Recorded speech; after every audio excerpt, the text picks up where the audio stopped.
जय श्री राम साथियों आज की वीडियो में हम अनार की वैज्ञानिक खेती के बारे में जानेंगे। तो चलिए शुरू करते हैं। अनार की वैज्ञानिक खेती। अनार स्वास्थ्यवर्धक एवं अधिक आय देने वाला फल है। फलों का प्रयोग खाने एवं रस शरबत बनाने तथा सुखाकर किया जाता है। इसका स्वादिष्ट एवं उच्च स्तरीय औषधि गुण होना व्यावसायिक रूप से लाभकारी है। इसी कारण बाजार में ऊंचे मूल्य पर बिकता है। जलवायु। अनार उपोष्ण जलवायु का पौधा है। फल पकने के समय गर्म तथा शुष्क मौसम होने से फल मीठे तथा अच्छे गुणों वाले होते हैं। मृदा। अनार लगभग सभी प्रकार की मृदाओं में उगाया जा सकता है, परंतु अच्छी पैदावार के लिए जल निकास युक्त भारी दोमट मिट्टी उपयुक्त रहती है। अनार के पौधे क्षारीय मिट्टी में भी लगाए जा सकते हैं। उन्नत किस्में। पहला, गणेश। इसके फल मध्यम से बड़े आकार के होते हैं। इसका दाना नरम, गुलाबी व मीठा होता है। दूसरा, जालोर सीडलेस। इसके फल गहरे गुलाबी लाल रंग के एवं स्वाद की दृष्टि से पर्याप्त मिठास वाले हल्के लाल मुलायम दाने वाले होते हैं। तीसरा, धोलका। यह अहमदाबाद के आसपास उगाई जाने वाली किस्म है। इसके फल बड़े होते हैं। फलों का छिलका हल्का हरापन लिए भूरा होता है। दाने गूदेदार गुलाबीपन लिए हुए सफेद व मुलायम खट्टे मीठे स्वाद वाले होते हैं। यह मध्यम उपज देने वाली किस्म है। इसमें बीज छोटे आकार के एवं मुलायम होते हैं। इसके अतिरिक्त अलांडी, Kandhari, white Muscat, G137, Mridula, ज्योति, अरक्ता व रूबी आदि अनार की उन्नत किस्में हैं। प्रवर्धन। अनार के पौधे बीज से तैयार हो सकते हैं, परंतु बीजू पौधों से उत्तम गुणों वाले फल पर्याप्त नहीं होते हैं। यह तथा सही पैतृक गुण नहीं आते हैं। अनार के पौधे कलम एवं बूटी द्वारा तैयार किए जाते हैं। वानस्पतिक विधियों से तैयार किए गए पौधे बीज द्वारा तैयार किए गए पौधों की तुलना में जल्दी फल देने लगते हैं एवं उनमें पैतृक बनते रहते हैं। कलम कटिंग फरवरी मार्च में 1 वर्ष पुरानी 25 सेंटीमीटर लंबी तथा पेंसिल के आकार की मोटाई वाली शाखा लेते हैं। कटिंग के निचले हिस्से में IBA ग्रोथ हार्मोन के 1000 ppm 1 ग्राम 1 लीटर पानी के घोल में डुबोकर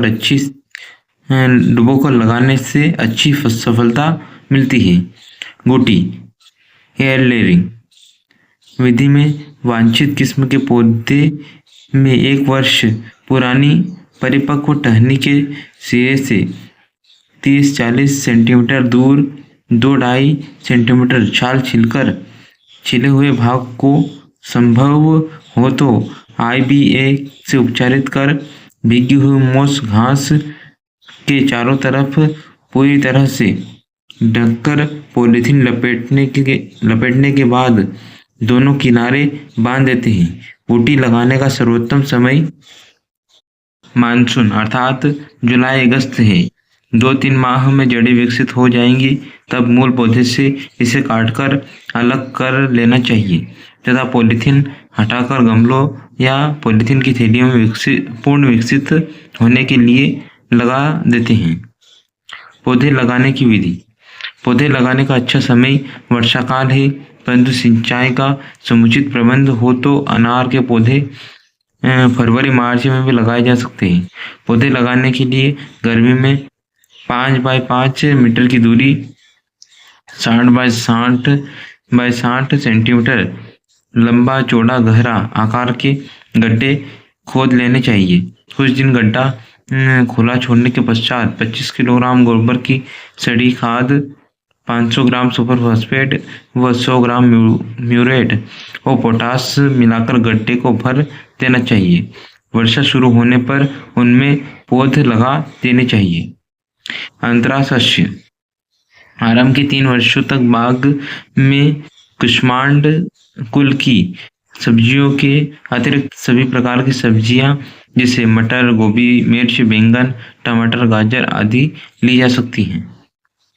खाद एवं उर्वरक पौधों में फूल आने के 6 सप्ताह पूर्व गोबर की खाद, फास्फोरस, पोटास की पूरी मात्रा तथा नाइट्रोजन की आधी मात्रा फूल आने के करीब 6 सप्ताह पूर्व देवें। नाइट्रोजन की शेष आधी मात्रा फल बनने के समय दें। सिंचाई पौधे लगाने के तुरंत बाद सिंचाई करनी चाहिए। फल बनते समय नियमित गुड़ाई करना आवश्यक होता है। कटाई छटाई अन्य फलदार वृक्षों से भिन्न अनार के पेड़ की झाड़ीनुमा बढ़ने की प्रकृति के होने के कारण इसमें जमीन की सतह से ही एक स्थान पर 4 तने रखकर शेष तनों को हटा देना चाहिए। जड़ों के समीप से निकलने वाली शाखाएं सकर्स को जो तेजी से बढ़ती हैं परंतु उनमें फल नहीं लगते हैं, अतः इन्हें काटते रहना चाहिए। इसके अतिरिक्त फल तोड़ने के पश्चात सूखी एवं रोगग्रस्त टहनियों को काटकर अलग कर देना चाहिए। फलन एवं बहार उपचार अनार में वर्ष में 3 बार फूल आते हैं। पहला फरवरी मार्च अम्बे बहार, दूसरा जुलाई अगस्त मृग बहार, तीसरा सितंबर अक्टूबर हस्त बहार। तीनों बहारों में से कोई एक इच्छित बहार का उत्पादन लेने हेतु किए जाने वाले प्रबंधन को बहार उपचार कहा जाता है, जिसका जल उपलब्धता, बाजार भाव, गुणवत्ता इत्यादि के अनुरूप चयन किया जाता है। अम्बे बहार की फसल लेने हेतु गर्मियों में समुचित सिंचाई व्यवस्था होनी चाहिए। राज्य में वर्षा के जल का समुचित उपयोग करने हेतु मृग बहार उचित रहती है। इस हेतु फसल में दिसंबर से अप्रैल तक सिंचाई बंद कर दी जाती है तथा मई में गड्ढों की खुदाई करके खाद एवं उर्वरक दिए जाते हैं तथा हल्की सिंचाई की जाती है। इसके बाद 2 हल्की सिंचाई और की जाती है, जिससे जुलाई में फूल आते हैं। फल बनने से पकने की अवधि के दौरान वर्षा के जल की पूर्ति हो जाती है। वर्षा न होने पर आवश्यकता अनुसार सिंचाई करें।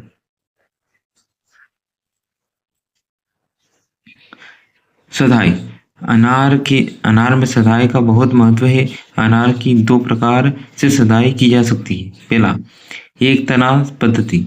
इस पद्धति में एक तने को छोड़कर बाकी सभी बाहरी टहनियों को काट दिया जाता है। इस पद्धति में जमीन की सतह से अधिक शक्कर निकलते हैं, जिससे पौधा झाड़ीनुमा हो जाता है। इस विधि में तना छेदक का अधिक प्रकोप होता है। यह पद्धति व्यावसायिक उत्पादन के लिए उपयुक्त नहीं है। दूसरा बहुतना पद्धति। इस पद्धति में अनार को इस प्रकार सता जाता है कि इसमें 3 से 4 तने छूटे हो बाकी टहनियों को काट दिया जाता है। इस तरह सादे हुए तने में प्रकाश अच्छी तरह से पहुंचता है, जिससे फूल व फल अच्छी तरह आते हैं। बहार नियंत्रण अनार में वर्ष में 3 बार जून जुलाई मृग बहार, सितंबर अक्टूबर हस्त बहार एवं जनवरी फरवरी अम्बे बहार में फूल आते हैं। व्यावसायिक रूप से केवल 1 बार की फसल ली जाती है और इसका निर्धारण पानी की उपलब्धता एवं बाजार की मांग के अनुसार किया जाता है। जिन क्षेत्रों में सिंचाई की सुविधा नहीं होती है वहां मृग बहार से फल लिए जाते हैं तथा जिन क्षेत्रों में सिंचाई की सुविधा होती है वहां फल अम्बे बहार से लिए जाते हैं। बहार नियंत्रण के लिए जिस बहार से फल लेने हो उसके फूल आने से 2 माह पूर्व सिंचाई बंद कर देनी चाहिए। फल तुड़ाई फलों का रंग जैसे ही हरे से हल्का पीला या लाल में बदलने लगे तो समझ लेना चाहिए कि फल पकने की स्थिति में आ गया है। उपज अनार के अच्छे विकसित पौधे से जिसकी उम्र 5 से 6 साल की हो 20 से 25 किलोग्राम फल प्रति पौधे के हिसाब से प्राप्त हो जाते हैं तथा 20 से 25 से 30 वर्ष तक पौधों से अधिक आर्थिक फसल प्राप्त होती रहती है। पौध संरक्षण। प्रमुख कीट। पहला, अनार की तितली। मादा तितली पुष्पकली व छोटे फलों पर अंडे देती है। इन अंडों से सुंडी निकलकर फलों के अंदर प्रवेश कर जाती है तथा अंदर गूदे को खाती है, फलस्वरूप फल सड़कर गिर जाते हैं।